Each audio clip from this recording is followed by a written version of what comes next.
Visitor ভিসার ক্ষেত্রেও তো একটি নতুন অ্যালার্ট কিংবা যেভাবে জারি করা হয়েছে সেই বিষয়টির একটু আপডেটটি যদি আমাদের দর্শকদের দিতেন। Well, it's very important. এটা কালকে গতকালকে ইমিডিয়েটলি ডিপার্টমেন্ট অফ স্টেট থেকে এটা আপনার ওয়ার্ল্ড ওয়াইড যত এমবিসি আছে তাদের কাছে এটাকে বলি আমরা যাই ট্যালেক্সের মতো যেটা বলি আমরা ইমিডিয়েট অ্যাকশন এখন থেকে হয়তোবা মানডে থেকে শুরু করবে। নন ইমিগ্রেন্ট ভিসা যারা ইন্টারভিউতে যাবে তাদের দুটো করা হবে।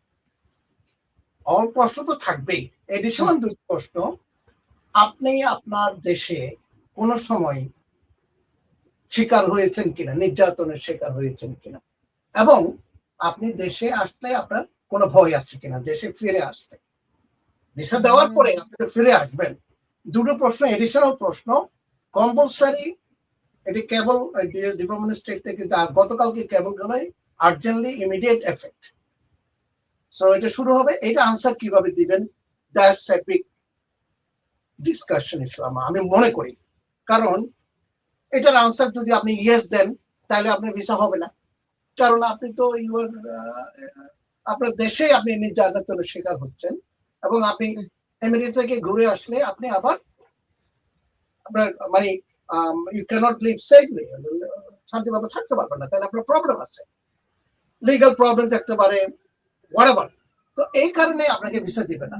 আচ্ছা, তারপর আপনি নো বললেন, নো বললে আপনার ভিসাটা হলো, দুইটা অ্যান্সারে আপনাকে নো বলতে হবে। ইয়েস বললে তো ভিসা পাবেন না। সো দুইটা আনসার যদি নো হন, নো দেন, ওকে ভিসা হলো, ফাইন। হিডেন ট্রিকটা কি, এটা কেন হচ্ছে, হোয়াট ইজ দ্য রেশনাল, তাই না? এটা যদি আমরা বিশ্লেষণ করি তাহলে যদি আপনি নো বলেন, ওকে আসলেন, আসার পরে আপনি হয়তো বা অনেকে অ্যাসাইলাম সিক করলেন বা অন্য কিছু, অন্য কোনো অ্যাডজাস্টমেন্টে স্ট্যাটাসে গেলেন, স্পেশালি অ্যাসাইলাম, হ্যাঁ, স্পেশালি যারা অ্যাসাইলাম করবে ওরা ফাইল করলেন, ফাইলে যখন ইউএসসিএস ইন্টারভিউতে যাবেন আপনার রেকর্ড কিন্তু ওরা ওদের কাছে নিয়ে আসবে, ডিএস 160 এবং ইন্টারভিউ যেসব স্টেটমেন্ট আপনি দেন ইউএসসিএস এর কাছে এগুলা সব রেকর্ড দেখে সিস্টেম থেকে আসার পরে দেখবো যে আপনি তো নো বলেছেন।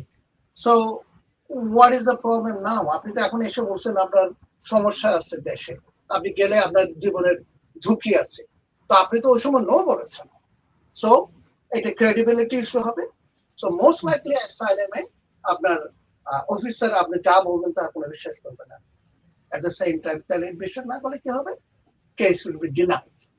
তো ডিনাই হওয়ার পরে সেকেন্ড অপশন কি, কোর্টে যাবে, জাজের কাছে, ওই রেকর্ড গভর্নমেন্ট অ্যাটর্নি ওই রেকর্ড আবার জাজের কাছে প্রডিউস করবে। জাজে তখন দেখবে ইয়েস ক্রেডিবিলিটি ইস্যু, জাজ আপনার কথা বিশ্বাস করবেন না, আপনি তাকে নো বলেছেন, এখন কেন হলো? ওকে, দেয়ার ইজ এক্সেপশন।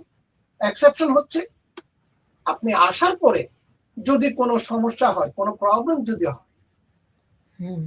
এগেইনস্ট যে আসছে তার এগেইনস্টে যদি কোনো কেস হয়, তার বাড়ি টাড়ি যদি পুড়িয়ে দিল বা হোয়াটএভার, এটা যদি হয়, সো এটা একটু হাই হবে আপনার যারা এই সিচুয়েশনে পড়বে তাদের কেসটা প্রুভ করার জন্য। So there is a hidden danger, specially অ্যাসাইলামকে ডিসকারেজ করার জন্য। This is the rational. Excuse me.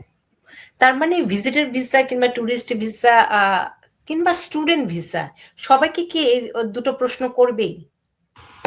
Non immigrant visa স্টুডেন্টদেরও করা হবে, অ্যাবসলিউটলি।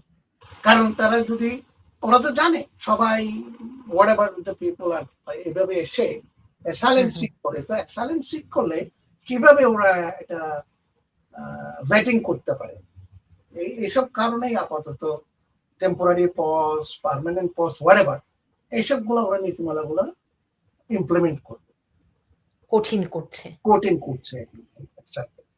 তো আগে যারা ভিজিট ভিসায় এসে অ্যাসাইলাম কেস করেছেন তাদের ক্ষেত্রে কি কোনো সমস্যা হবে? না, হয়তো গ্রিন কার্ডও পেয়ে গেছেন।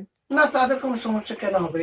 এই জিনিসগুলো তো আগে ছিল না, তাদের এসব প্রশ্ন বা আনসার ইয়েস আর নো এখন নেই। এখন যারা হবে এরপর থেকে মেবি নেক্সট উইক থেকে প্রশ্নগুলো শুরু হতে পারে, এটা ইমিডিয়েট এফেক্টিভ আমরা কেবল যা দেখতাম আর কি।